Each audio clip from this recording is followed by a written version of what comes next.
अऊज़ु बिल्लाहि मिनश शैतानिर रजीम। बिस्मिल्लाहिर्रहमानिर्रहीम व बिहि नस्तईन। सल्लल्लाहु अला मुहम्मदिन व आलिहि तय्यबीन ताहिरीन अल मासूमीन व लानतुल्लाहि अला अअदाइहिम अजमईन।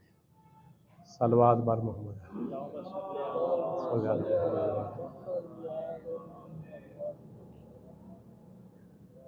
बस एक दो मसले बयान करता हूँ, लिहाजा इनको दिक्कत से सुना करें। और फिर ये है कि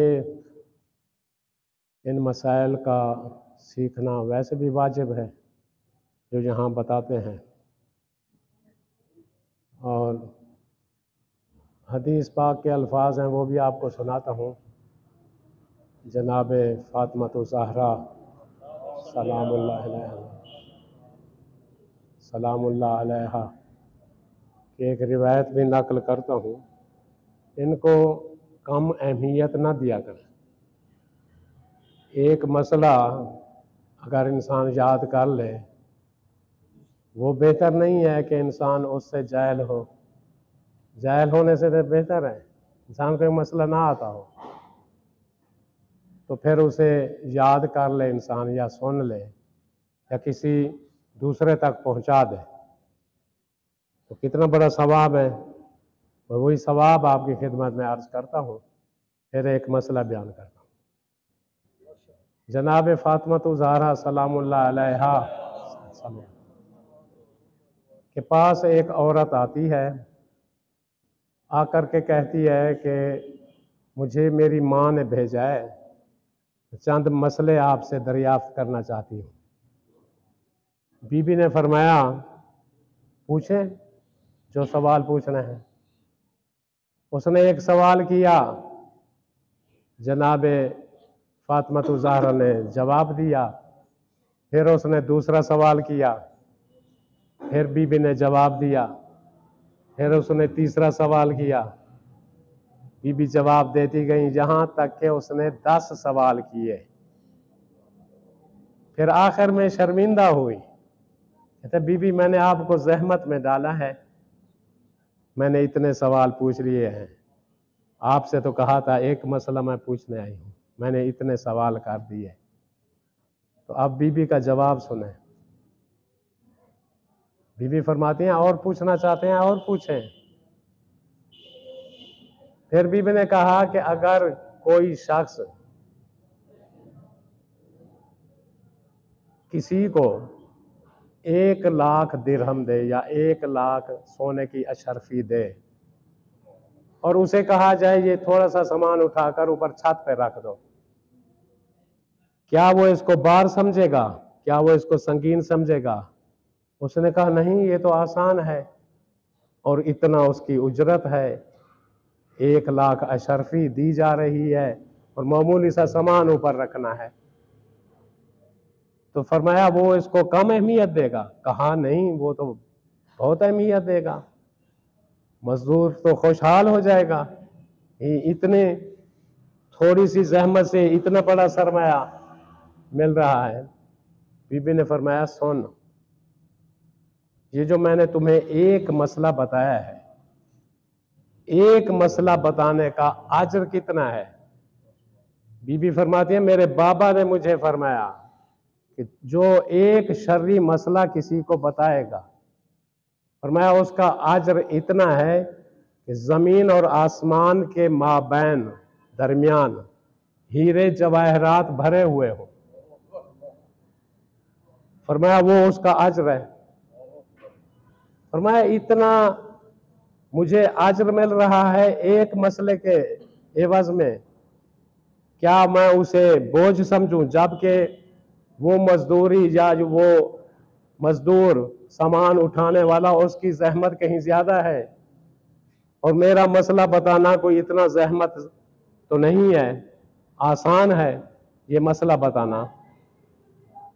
लिहाजा फरमाया मेरे बाबा ने कहा जो उलमा हैं, मेरी उम्मत के उलमा, जो ये मसाइल लोगों तक पहुंचाएंगे, फिर लोग दूसरों तक पहुंचाएंगे, शागिर्दों के शागिर्द, शागिर्दों के शागिर्द, उन्हें फरमाया सोने के खुल्लत बहश्त में पहनाए जाएंगे। ये इतना आजब है, लेकिन हम अहमियत भी नहीं देते, सुनना भी गवारा नहीं करते। इतना जल्दी होती है इंसान, बस आखिरी सजदा किया, गया मस्जिद से। ये मसले मसाइल जो हैं इनकी अहमियत है। तो अब एक मसला, जिस तरह वो अर्ज़ किया था नमाज आयात के बारे में, अगर किसी को याद है तो वो आकर यहाँ बता दे ताकि फिर याद हो जाए। नमाज आयात 2-3 दिन बतलाता रहा हूँ, अब आज फिर बतला रहा हूँ। नमाज आयात का तरीका मैं फिर कल सुनूंगा। बुजुर्गों से तो मैं नहीं कह सकता, अब जो मेरे शागिर्द बैठे हुए हैं इनमें से किसी एक को खड़ा कर दूंगा यहाँ, तो वो तरीका बतलाएगा। आज फिर बतला रहा हूँ। नमाज आयात का तरीका इंतहाई आसान है। 2 रकत नमाज है, अल-हम्द के बाद नीयत करेगा नमाज आयात वाजिब कुर्बतन इल्लल्लाह। ये नीयत करके तकबीरतुल इहराम कह के अल-हम्द पढ़ेगा, फिर कोई और सूरत पढ़ेगा, फिर रकू में जाएगा, फिर अल्लाह अकबर कह के खड़ा हो जाएगा, फिर और अल-हम्द और दूसरी कोई सूरत पढ़ेगा, चाहे वही भी पढ़ ले जो पहले पढ़ी है, फिर रकू करेगा। इसी तरह 5 मरतबा अल-हम्द और 5 मरतबा कोई एक छोटी सी सूरत पढ़कर 5 रकू करने हैं। ये कोई मुश्किल है? फिर सुजूद सजदे करके 5 रुकू के बाद सजदे करेगा और फिर खड़ा हो जाएगा, दूसरी रकत भी इसी तरह पढ़ेगा। ये है तुलानी तरीका।